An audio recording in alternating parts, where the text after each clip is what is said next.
So yan o, ang daming taong tumatambay dito sa Binondo Intramuros Bridge. Yan.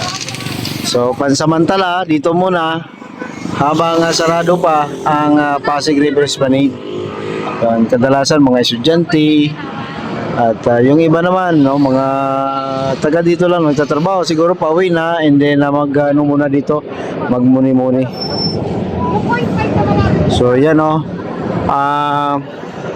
Yung mga electrical worker, no, talagang sinisigurado nila ang pag-install ng mga wirings para walang sabit, no. Electrical kasi yan, delikado yan, so kailangan ng sigurado ang kapit nila dyan, at kung hindi baka mag-disgrasya at maraming makuryente. Thinking ng namamasyal dito guys sa Pasig River Esplanade ay libo-libo kada araw. Makikita natin yan pag once ito ay mabuksan muli, talagang dagsa ang tao dito, lalong-lalo na sa ngayon ay pinaganda pa nila. Nakita nyo yung mga stall na yan, mga tindahan, yun ang kanilang dinadagdag dito para magmukhang malinis.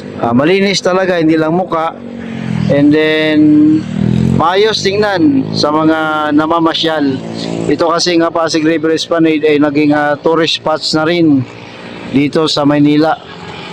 Napakaganda ang pasyalan na ito. Yan ang nakikita nyo, ang Jones Bridge, na every weekend may mga light display dyan at dagdag attraction dito sa Pasig River Esplanade.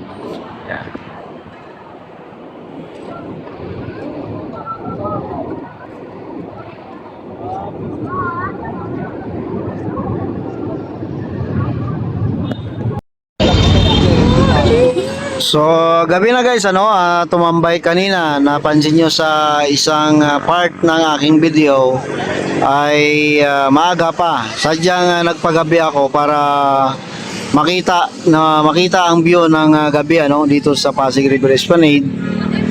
At yung ilaw, kung napansin nyo, may mga portion na patay or walang ilaw. Yan ay dahil inaayos pa nila ang mga electrical wiring. Yan. So ang Pasig River Esplanade maganda sa gabi tingnan dahil nga sa ilaw at mas maraming namamasyal. Pero sa ngayon walang namasyal dahil nga sarado sa public and dahil sa renovation.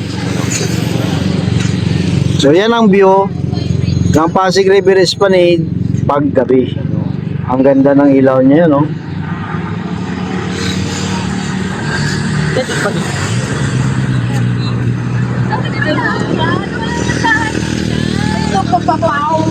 Ay, no? Ba't hindi dadaan? Bakit? Yun na kayo pabilang do. Ay, hindi na.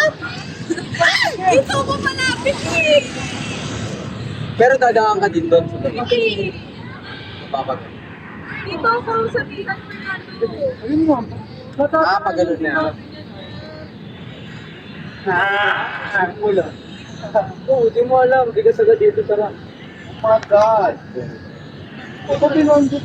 So ang mga tao pansamantala dito muna sa tulay habang naghihintay sa muling pagbubukas nitong Pasig River Esplanade, lalo ganun din ang mga vendors, no, na matyagang nagtitinda, no. Nakakatulong din sa mga namamasyal dito dahil makapagbigay kung nagtitinda ng tubig, so makainom, makakain ang mga tao.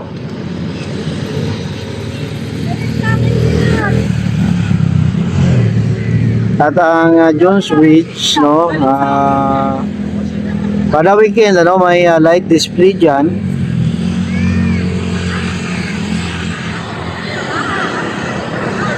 At siyempre maganda tingnan. Ang pagbukas nito, no, abangan natin guys, muli. So sana pagbukas nito, maraming mga vendors ang kumita.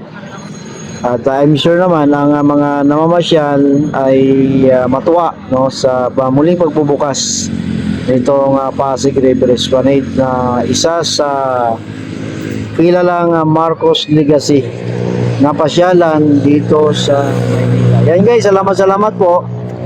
Mag-ingat po tayo at mabuhay po tayo. Salamat guys, bye-bye po. So sa ngayon, ito na guys ang itsura no, ng Pasig River Esplanade sa gabi. Ano? So nakahiliran na ang mga stall na siya yung magiging tindahan ng mga vendors dito sa Pasig River Esplanade.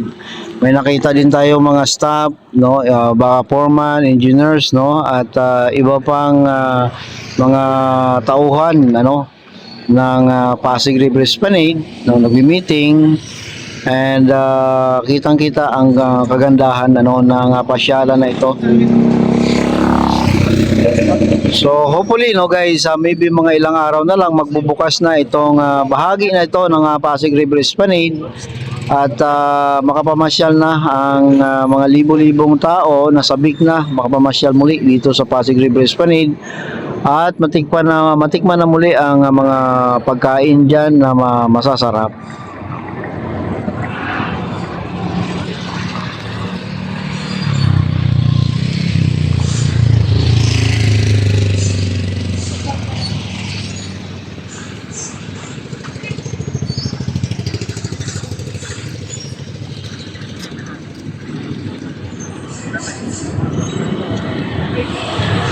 So yan guys, anong update dito sa Pasig River Esplanade? Salamat po. Paghintay po tayo sa muling pagbubukas nito. Salamat guys.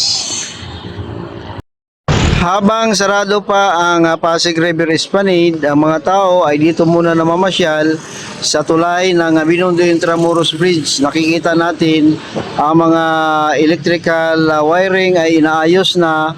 Maya-maya, ilang saglit lang, bubuksan na muli ang Pasig River Esplanade. Kada araw makikita natin yan pag once ito ay mabuksan muli, talagang dagsa ang tao dito, lalong-lalo na sa ngayon ay pinaganda pa nila.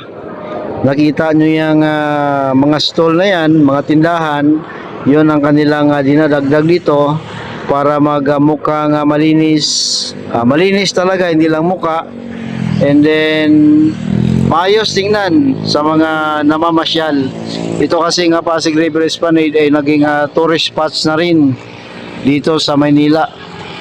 Napakaganda ang pasyalan ito. Yan ang nakikita nyo ang Jones Bridge na every weekend may mga light display dyan at dagdag attraction dito sa Pasig River Esplanade.